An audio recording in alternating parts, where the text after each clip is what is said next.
Hello children, today again I am here with a new topic. In last class I have already described about the introduction of Euclid geometry. Okay. Now today I am here with some questions based on Euclid geometry.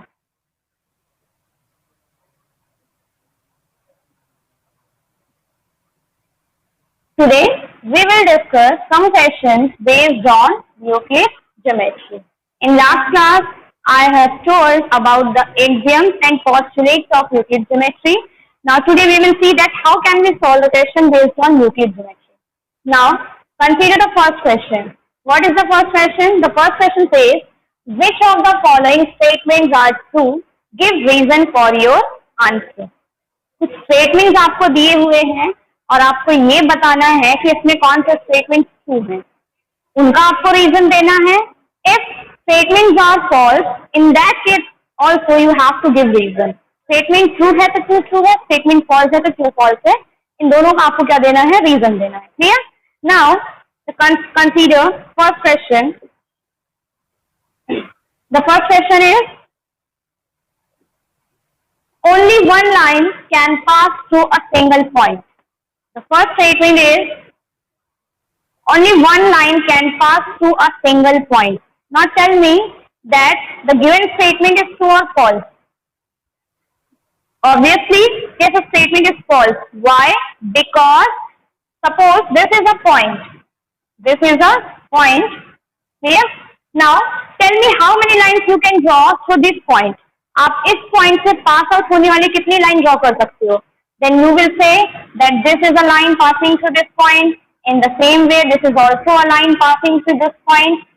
This is also a line passing through this point. This is also a line passing through this point. It means you can draw infinitely many lines passing through a single point. Means एक point से pass out होने वाले हम कई सारी lines को क्या कर सकते हैं? ड्रॉ कर सकते हैं. लेकिन स्टेटमेंट हमें क्या दिया है? Only one line. Only one line. Therefore this statement is false and the reason is we can draw infinitely many lines passing through a single point. Clear? Now second statement. There are an infinite number of lines which pass through two distinct points. Second statement क्या कह रहा है कि दो point से pass out होने वाले हम इनफाइनाइटली मैनी लाइन ड्रॉ कर सकते हैं. Now tell me what is the definition of line segment. In yesterday class I have already told you about the line segment, line and rays. तो अब मुझे बताइए कि लाइन सेगमेंट का definition क्या होता है. मैंने लास्ट क्लास में आपको पहले ही बताया था. What is the line segment? It is a straight path between two point. दो पॉइंट के बीच में क्या होता है? स्ट्रेट पाथ होता है. और आपको जब पोस्टुलेट बताया था तो मैंने उसमें भी ये बताया था कि दो पॉइंट से पास आउट होने वाली एक ही लाइन होगी, वो भी कैसी होगी? यूनिक होगी. Therefore this statement is also false. क्यों? क्योंकि अगर आपको दो पॉइंट दिया है, suppose this is point, suppose this is point A, this is point B. ये कौन सा पॉइंट है? पॉइंट ए है and this is the point B. Then we can draw only one line connecting to both of these points. अगर दो points आपको given है तो इन दो पॉइंट को कनेक्ट करने वाले हम सिर्फ और सिर्फ कितनी लाइन ड्रॉ कर सकते हैं? One line. Okay. Therefore the given statement is also false. Clear? Now consider the next statement. Next is a terminated line can be produced indefinitely on both the axes. A terminated line, कैसी line? Terminated line can be produced indefinitely. मतलब एक terminated line, मैंने आपको last class में बताया था what is the meaning of terminated line. Yes, terminated line means line segment जिसके दोनों एंड पॉइंट्स क्या हो? दिए हुए. ठीक. तो एक टर्मिनेटेड लाइन को हम इनफाइनाइटली डिस्टेंस तक क्या कर सकते हैं? एक्सटेंड कर सकते हैं. Now tell me, statement is correct और not? Yes, statement is correct. याद होगा अगर आपको पोस्टुलेट जब मैंने बताया था तो सेकंड पोस्टुलेट आपका यही था कि टर्मिनेटेड लाइन को हम इनफाइनाइट डिस्टेंस तक क्या कर सकते हैं? एक्सटेंड कर सकते हैं. See, suppose this is a terminated line whose terminating point is A and the second terminating point is B. ठीक, ये लाइन सेगमेंट आपका क्या हो रहा है, टर्मिनेट कर रहा है पॉइंट ए और बी में, तो क्या हम इसको एक्सटेंड कर सकते हैं? Then you will say yes we can extend this line up to infinite, हम इसको इनफाइनाइट तक क्या कर सकते हैं, एक्सटेंड कर सकते हैं। पहले तो ये लाइन था, लाइन सेगमेंट था, एक्सटेंशन के बाद ये आपका क्या बन जाएगा, लाइन बन जाएगा। Clear? Next, if two circles are equal then their radii are equal, अगर दो सर्कल्स इक्वल हैं तो उनके रेडियस भी क्या होंगे, इक्वल होंगे। ऑब्वियस है, अगर दो सर्कल्स इक्वल होंगे तो उनके सेंटर और सर्कमफेरेंस आपस में क्या करेंगे, कोइंसाइड करेंगे। आप सिंपल एग्जांपल लीजिए, आप कोई दो कॉइन लीजिए, सपोज करिए आपने 10 रुपीज के दो कॉइन्स लिए, क्लियर? तो सेम शेप होता है उसका, सर्कुलर शेप ही है, सेम साइज होती है।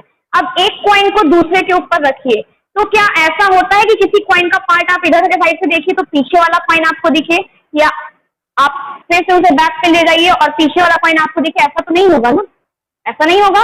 या दो circular shape, same circular shape की चीजों को ओवरलैप कराइए, अगर आप फ्रंट व्यू देखते हो तो पीछे वाला ऑब्जेक्ट आपको नहीं दिखेगा, और इधर से देखोगे तो फिर यहाँ से ये वाला ऑब्जेक्ट आपको नहीं दिखेगा। मीन्स दोनों आपस में बिल्कुल क्या कर गए हैं, कॉन्साइड कर गए हैं। और ये भी आपको बताया गया था कि things which coincide to each other are equal to each other, therefore the radii will be equal. Radii उसी केस में क्या हो जाएगा, मतलब दोनों के रेडियस आपस में क्या हो जाएंगे, इक्वल हो जाएंगे। आगे समझ में? ठीक। Now the next question, in the following figure if AB is equals to PQ and PQ is equals to XY, then AB is equals to XY। याद करिए फर्स्ट एग्जाम क्या था, अगर मैंने आपको लास्ट क्लास में क्या बताया था, if A is equal to B and B is equals to C, अगर A B के इक्वल है और B C के इक्वल है, then by first axiom A और C आपस में क्या हो जाएंगे, इक्वल हो जाएंगे। Clear? A and C will become equal to each other.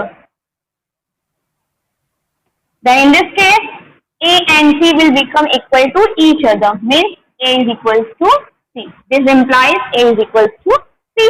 So this is the case here also. AB is equals to PQ. AB आपको किसके इक्वल दिया है, लाइन सेगमेंट। AB आपको किसके इक्वल दिया है, PQ के दिया है। दिया क्या है आपको, गिवन क्या है, AB इज इक्वल टू क्या है बताइए, PQ है, and PQ is equal to क्या है आपका, XY। Then by Euclid first axiom you can say that by Euclid first axiom this implies AB किसके इक्वल होगा बताइए, XY के क्या होगा, इक्वल होगा। आगे समझ में? थिंग्स जो डिफरेंट थिंग्स आपस में इक्वल होती हैं वो आपस में भी इक्वल हो जाती हैं, यही मैंने बताया था आपको। ठीक, मीन्स इफ दो क्वांटिटी है, ये A है ये B है, A B के इक्वल है, ठीक, फिर B किसी थर्ड क्वांटिटी के इक्वल है, जो फर्स्ट और थर्ड क्वांटिटी होगी वो भी आपस में क्या हो जाएगी, इक्वल हो जाएगी। Clear? Now consider next, give a definition for each of the following terms after their other terms that need to be defined first। Question क्या कह रहा है, ध्यान से समझिए। क्वेश्चन कह रहा है कि ये जो टर्म्स है इनको डिफाइन करिए, और इनको डिफाइन करने के लिए आप जिन टर्म्स का यूज करेंगे उन्हें भी डिफाइन करिए। आ रहा है समझ में क्वेश्चन? मीन्स अगर मैं ये कह रही हूँ कि इन टर्म्स को डिफाइन करिए, तो डिफाइन करते टाइम अगर आप कोई भी दूसरा टर्म यूज करते हो तो वो टर्म क्या है उसे भी आपको क्या करना है, डिफाइन करना है। Now see the first term is perpendicular line. All of you know very well that what is the meaning of perpendicular line. Clear? क्या होता है परपेंडिकुलर लाइन, आप सब जानते हो, दो लाइन जिनके बीच में कितने डिग्री का एंगल फॉर्म होता है, 90 degree means right angle, then the lines are said to be perpendicular to each other. So perpendicular lines means if two lines intersect each other at an angle of 90 degree। ठीक, suppose करिए एक line ये है और एक line ऐसे इस पे पड़ती है कि इनके बीच का एंगल कितना फॉर्म होता है, 90 degree. Then this line and this line will become perpendicular to each other। If this is AB, this is CD, then in this case AB is perpendicular to what, CD। Clear? ये तो था definition perpendicular line का। अब हमने इसके कौन कौन से टर्म यूज किए, ध्यान दीजिएगा। इसको डिफाइन करने के लिए हमने कौन कौन सा टर्म यूज किया? सी, if two lines intersect each other at 90 degree then these are called perpendicular lines। हमने इसमें दो टर्म, एक या दो टर्म्स कौन कौन से यूज किए? देखिए, we are required to define line, पहला कौन सा टर्म यूज किया? लाइन यूज किया। और कौन सा यूज किया? intersect each other at an angle use किया। क्या यूज किया? एंगल यूज किया। मेरी बात को ध्यान से सुनिए। देखिए, आपसे पूछा गया कि परपेंडिकुलर लाइंस क्या होती हैं। What is the meaning of perpendicular line? ठीक, जब आप परपेंडिकुलर लाइन बताओगे तो आप क्या कहोगे? If the intersection point made an angle of 90 degree और if two lines intersect in such a way that the angle form between them is 90 degree then they are known as which types of lines? Perpendicular lines. Clear? तो यहाँ पे हमने दो term use किए। Perpendicular line को define करने के लिए सबसे पहले हमें क्या पता होना चाहिए? That what is the meaning of line.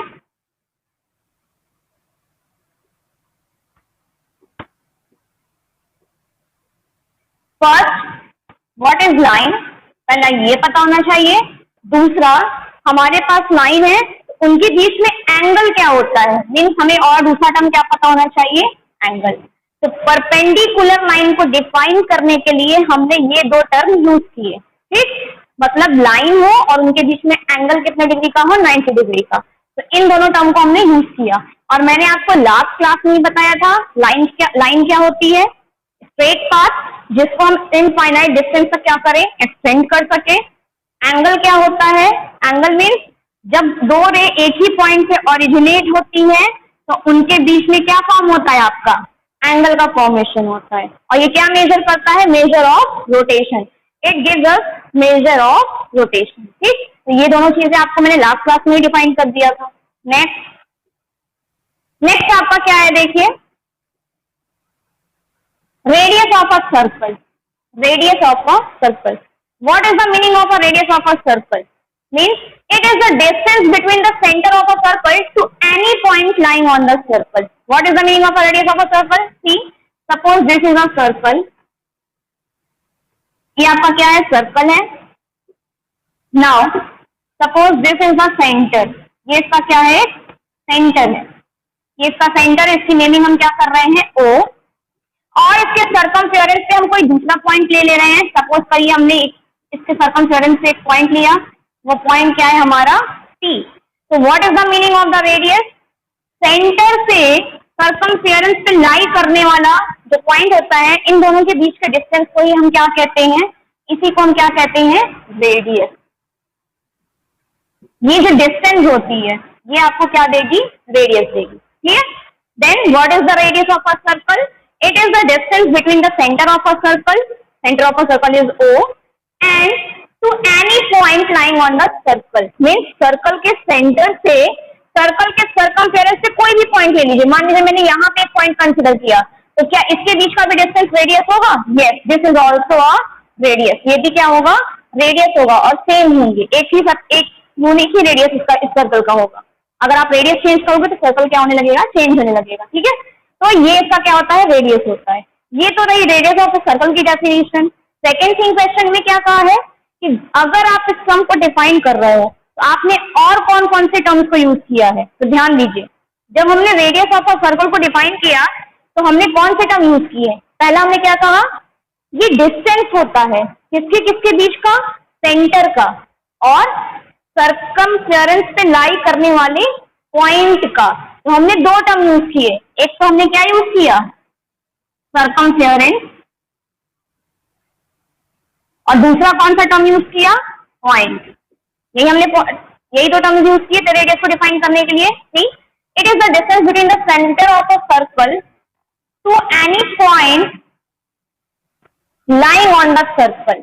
Any point lying on the circle मतलब कहाँ पे वो रहेगा? उसके सर्कमफेरेंस रहेगा। Then we are required to define point. तो हमें क्या क्या डिफाइन करना पड़ेगा रेडियस को डिफाइन करने के लिए? सबसे पहले हमें पॉइंट की जानकारी होनी चाहिए एंड सर्कल की जानकारी होनी चाहिए, या सर्कमफेरेंस हटा के अगर आप कहो तो किसकी जानकारी होनी चाहिए? आपको सर्कल की जानकारी होनी चाहिए। ठीक है, आप रेडियस की बात कब करोगे? रेडियस आप तभी बता पाओगे जब आपको पॉइंट के बारे में पता होगा और सर्कल के बारे में। भाई सर्कल है ही नहीं तो रेडियस किस काम का, ठीक है। Next square. स्क्वायर क्या होता है? ये भी एक क्वाड्रिलेटरल है। It is a quadrilateral whose all sides are equal। ये एक ऐसा क्वाड्रिलेटरल होता है जिसके सारे साइड्स क्या होते हैं? इक्वल होते हैं। And each angle are of same measure, और हर एक एंगल का मेजर क्या होता है, मेजरमेंट क्या होता है? सेम होता है। और कितना होता है? 90 डिग्री। मीन्स एक ऐसा क्वाड्रिलेटरल जिसके सारे साइड क्या हो? सेम हो। मीन्स अगर ये इसका मेजरमेंट ए है तो ये भी कितना होगा? ए होगा। ये भी कितना होगा? ए होगा। और ये भी कितना होगा बताइए? ए होगा। और सारे एंगल भी कितने डिग्री के मिलेंगे आपको बताइए? 90 डिग्री के, ठीक। तो इसे हम ऐसे क्वाड्रिलेटरल को हम क्या कहते हैं? स्क्वायर कहते हैं। ये तो रही डेफिनेशन स्क्वायर की। अब स्क्वायर को डिफाइन करते टाइम हमने कौन कौन से टर्म यूज किए ये बताइए? स्क्वायर को डिफाइन करते टाइम हमने कौन कौन से टर्म यूज किए? It is a quadrilateral. पहला टर्म कौन सा यूज किया? क्वाड्रिलेटरल। whose all sides। दूसरा टर्म कौन सा यूज किया? Side are equal and angle. और क्या यूज किया हमने? एंगल को यूज किया। मतलब टू डिफाइन स्क्वायर, आपसे अगर कोई पूछेगा that what is a square, square क्या होता है, तो स्क्वायर बताने के लिए सबसे पहले आपको क्या पता होना चाहिए? What is the meaning of a quadrilateral. Quadrilateral क्या होता है? सेकंड आपको क्या पता होना चाहिए बताइए? साइड्स क्या होते हैं, तभी तो आप कहोगे कि सारे साइड सेम है। साइड्स क्या होते हैं? और थर्ड आप क्या कहोगे? एंगल, तभी तो आप कहोगे कि सारे एंगल कितने डिग्री के हैं? 90 डिग्री के हैं, ठीक।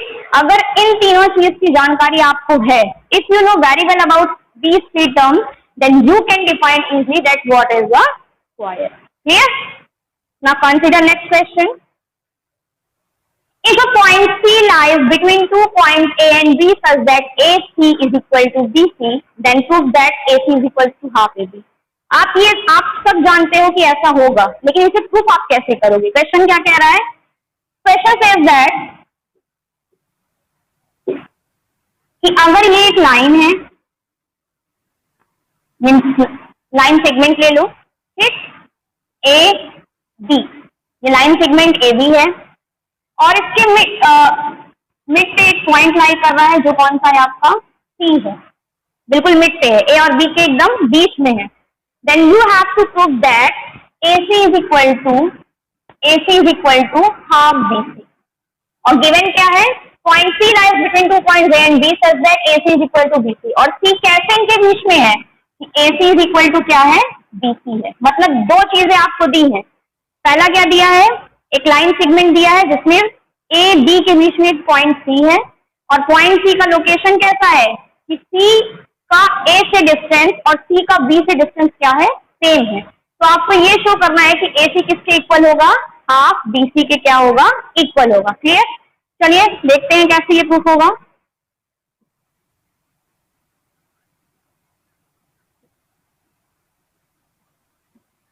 Now 6, गिवन आपको क्या है? लाइन सेगमेंट दिया हुआ है and a point C between AB such that AC is equal to BC। A और B के बीच में एक पॉइंट दिया हुआ है कि कंडीशन क्या है आपकी? AC किसके इक्वल होगा? आपका BC के। तो आपको प्रूफ करना है कि AC इज इक्वल टू क्या होगा? आपका हाफ ऑफ AB होगा। क्लियर? नाउ ये आपको दिया है, अब हम इसे प्रूफ कैसे करेंगे? Now let us see that how can we prove it. Given है AC किसके इक्वल है? BC के इक्वल है। AC किसके इक्वल है? BC के। क्लियर? अब आपने जब मैंने आपको यूक्लिड फर्स्ट एग्जाम बताया, यूक्लिड के एग्जाम में मैंने आपको क्या बताया था? If two things are equal, अगर दो चीजें इक्वल है and if we add equal to both the side, अगर हम दोनों ही साइड में किसी इक्वल क्वांटिटी को ऐड करते हैं, then the new thing will become equal. नई चीज भी आपकी क्या होगी? इक्वल होगी। याद करिए, मैंने आपको बताया था if A is equal to B है और A में भी C जोड़े और B में भी C जोड़े, तब भी जो नया रिजल्ट आएगा वो आपस में क्या होगा, इक्वल होगा। यूक्लिड एक्सियम में मैंने आपको बताया था, तो सेम हम यहाँ पे भी यूज करेंगे। AC is equal to BC आपको गिवन है, हम दोनों साइड क्या ऐड कर दे रहे हैं, AC ऐड कर दे रहे हैं। Clear? Now AC plus AC is equal to BC plus AC, ठीक, बाय यूजिंग यूक्लिड एक्सियम। ठीक,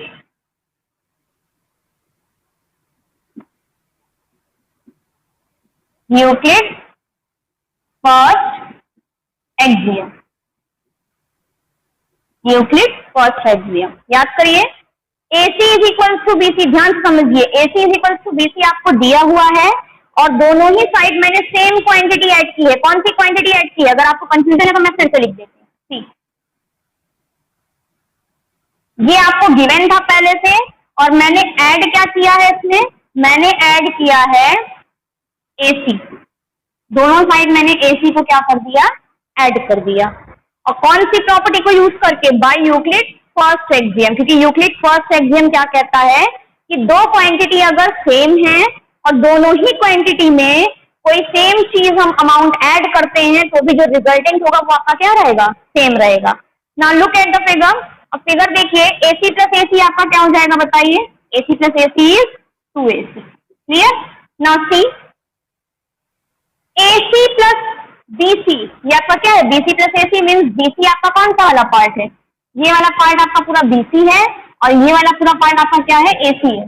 जब आप इन दोनों को ऐड करेंगे तो जो रिजल्टेंट होगा वो AB पे कॉन्साइड करेगा, रिजल्टेंट क्या करेगा, AB से कॉन्साइड करेगा। और जब दो चीजें कॉन्साइड करती हैं तो दोनों आपस में क्या होती हैं, इक्वल होती हैं। Means AC plus BC AB से कॉन्साइड करेगा, इसलिए ये किसके इक्वल होगा आपका बताइए, AB के इक्वल होगा। किसके इक्वल होगा, AB के इक्वल होगा। Clear? By which axiom, by fourth axiom, by fourth axiom of Euclid. ठीक, now this implies AC is equal to, दोनों साइड हम 2 से डिवाइड करेंगे, we will divide both side by 2, then we will get AB by 2 और half of AB। Clear? एक बार फिर से recap करा रही हूँ, समझ लीजिए ध्यान से। क्वेश्चन में आपको दिया क्या था, क्वेश्चन में आपको एक लाइन सेगमेंट दिया था AB और क्या दिया था, उनके बीच में एक पॉइंट C है और किस तरह से उसका किस तरह से वो सिचुएटेड है उनके बीच में, such that AC is equal to BC। ये आपको क्वेश्चन में गिवन था and you have to prove that AC is equal to half of AB, ये आपको प्रूव करना था। क्लियर? तो जो चीजें दी हुई होती हैं उन्हें यूज करके हम प्रूफिंग की तरफ बढ़ते हैं। नाउ इट इज गिवन, ये क्या था आपका, गिवन था, ये गिवन है आपको AC is equal to BC। According to Euclid's first axiom, if two quantities are equal and if we will add the same quantity on both sides, अगर दो quantities equal हैं और हम किसी थर्ड क्वांटिटी को दोनों ही साइड ऐड करेंगे तो जो रिजल्टेंट होगा वो आपका क्या होगा, इक्वल होगा। हमने दोनों साइड क्या ऐड कर दिया, AC और AC। Now see, AC plus AC किसके इक्वल हो जाएगा, 2AC के इक्वल हो जाएगा। अब यहां देखिए, BC प्लस AC, BC ये है आपका प्लस AC ये है आपका। जब आप दोनों को ऐड करोगे तो जो रिजल्टेंट लाइन मिलेगी वो इतने ही लेंथ की होगी और उसे कॉन्साइड कर जाएगी। भाई लेंथ सेम है तो कॉन्साइड कर जाएगी। तो यहाँ पे क्योंकि BC प्लस AC AB से कॉन्साइड कर रहा है, therefore we can put AB in place of this, therefore I have put AB, मैंने AB पुट कर दिया यहाँ पे। ठीक है, now 2AC is equal to AB, dividing both side by 2, we will get AC is equal to half of AB. This is the rule. Clear? Now let us consider second. In the above question, point C is called a midpoint. इस वाले question में हमने क्या कहा था, point C क्या है, mid point है। अगर कोई पॉइंट का सिचुएशन ऐसा हो या पोजीशन ऐसा हो कि वो लाइन को 2 इक्वल हाफ में डिवाइड करे, If a point lies between a line segment in such a way that it divides the given line segment in two equal halves, then the dividing point is known as midpoint. तो dividing point को हम क्या कहते हैं? Midpoint कहते हैं. Therefore C is known as midpoint. तो point C आपका क्या है? Midpoint है line segment AB का. Prove that every line segment has one and only one midpoint. तो क्वेश्चन आपसे क्या कह रहा है कि प्रूफ करिए कि हर एक लाइन का सिर्फ और सिर्फ एक ही मिड पॉइंट होंगे. मतलब समझिए, जैसे ये एक आपका लाइन सेगमेंट है, ये ए और बी.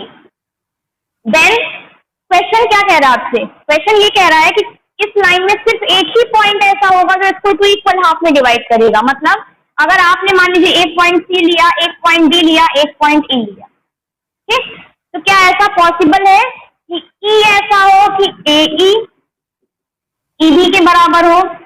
ऐसा पॉसिबल है. एसी सीबी के बराबर हो और एडी डीबी के इक्वल हो. Is it possible? Then you will say no. यहाँ पे सिर्फ एक ही पॉइंट एग्जिस्ट करेगा जो इसको टू इक्वल हाफ में डिवाइड करेगा. अदरवाइज आप देख सकते हो फिगर से ही एसी छोटा है, सीबी क्या है? एसी के कंपैरिजन में बड़ा है. In the same way AD बड़ा है और डीबी क्या है? एडी के कंपैरिजन में छोटा है. तो हमें ये शो करना है कि जो पॉइंट होता है वो यूनिक होता है. ठीक, ये जो पॉइंट सी होगा ये कैसा होगा? यूनिक होगा. Now see how can we prove it. Now consider a line. एक लाइन कंसीडर करते हैं हम, same line. This is the line segment, sorry line segment not line, A B. हमने क्या कंसीडर किया? एक लाइन सेगमेंट ए बी. फिर now suppose this is a point C. This is a point C which divides the given line segment into equal halves. तो दिए हुए line segment को क्या कर रहा है? टू इक्वल हाफ में क्या करता है? डिवाइड करता है. Means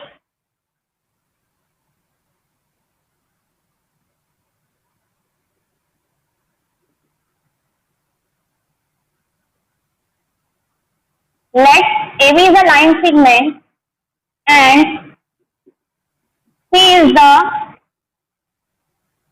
midpoint of AB. Therefore, then you will say AC is equals to CB. तब आप ये कह सकते हो कि AC किसके इक्वल होगा? आपका CB के इक्वल होगा. Clear? Now consider one more point. अब एक और पॉइंट कंसीडर करिए. Suppose this is D. अब हमने एक और पॉइंट कंसीडर किया, क्या? D. Let us assume D be another midpoint. हमने क्या ले लिया? Let D be another midpoint. D be another midpoint. ये दूसरा midpoint है.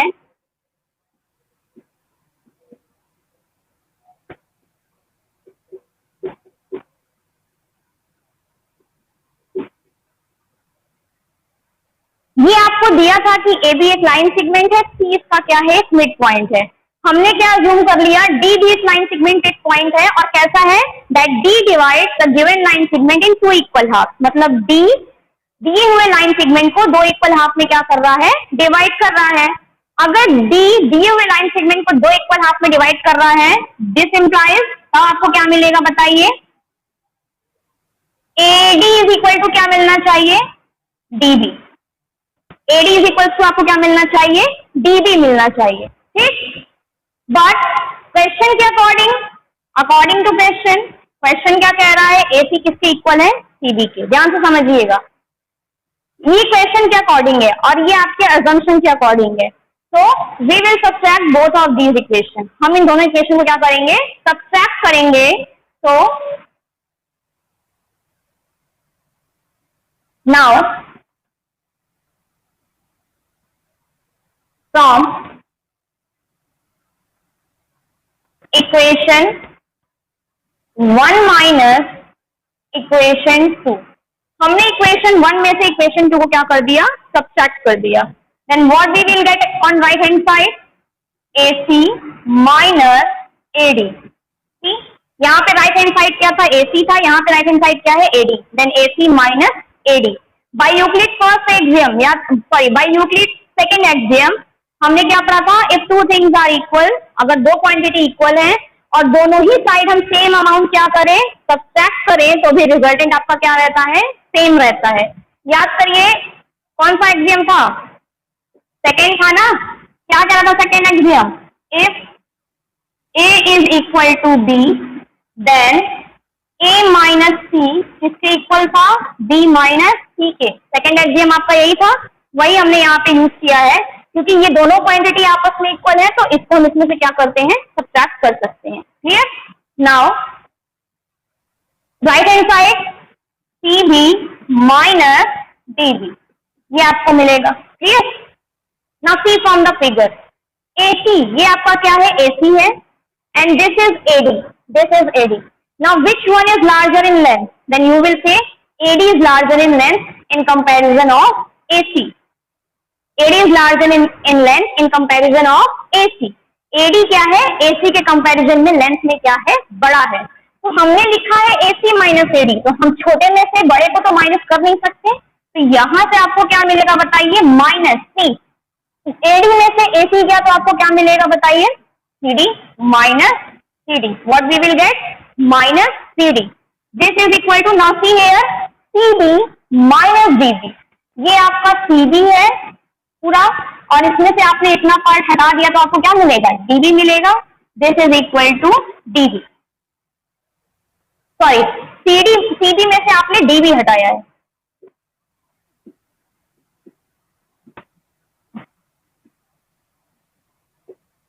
नासी ये पूरा पार्ट आपका क्या है?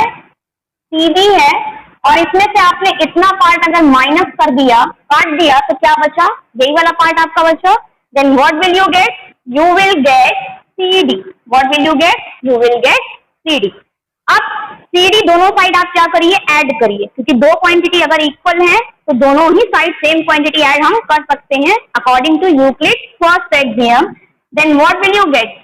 माइनस CD में CD ऐड करोगे तो आपको क्या मिलेगा? 0. This is equal to 2CD. This implies CD is equal to 0. This implies CD is equal to 0. Now what is the meaning of CD is equal to 0? दो point के बीच का distance 0 कब होगा? जब दोनों पॉइंट आपस में क्या करेंगे? कॉन्साइड कर जाएंगे। See from the figure, now see here, consider करने समझने की कोशिश करिए। ये अगर C है, ठीक, और ये क्या है आपका? D है। अगर C और D है, इनके बीच में डिस्टेंस है, तो ये पॉइंट डिस्टिंक्ट है। ठीक, अब जैसे जैसे आप C को D के पास लाओगे तो डिस्टेंस क्या होगा? कम होता जाएगा, और एक पोजीशन ऐसी आएगी CD ओवरलैप करेगा, मीन्स जहां पे C है वहीं पे क्या आ जाए? जहां D है वहीं पे क्या आ जाए? C आ जाए। तो उस केस में क्या कोई डिस्टेंस होगी C और D के बीच में? नहीं होगी। तो CD इज इक्वल टू 0 का मतलब क्या है? This implies C coincide with D. C किससे कॉन्साइड कर गया है? D से कॉन्साइड कर गया है। अगर C D से कॉन्साइड कर गया, it means both are same, because if two things are coincident और two things coincide, it means both the things are same. अगर दो चीजें कॉन्साइड करती हैं तो मतलब क्या है? कि वो दोनों ही चीजें आपस में क्या है? सेम है। Means C and D are equal. अगर C और D इक्वल आ गया तो हमने अजम्पशन क्या लिया था? हमने क्या अजम्पशन लिया था? कि D कोई, लेकिन प्रूफ क्या हो गया? कि D C से क्या कर जा रहा है? कॉन्साइड कर जा रहा है। Means every line has one and only one midpoint, or we can say that every line segment has a unique midpoint. हर एक लाइन सेगमेंट का एक यूनिक midpoint होता है। Clear? Okay students, please see the topic again and again and revise all the contents which I have already described, and in next class I will come with some new topics. Now thank you so much.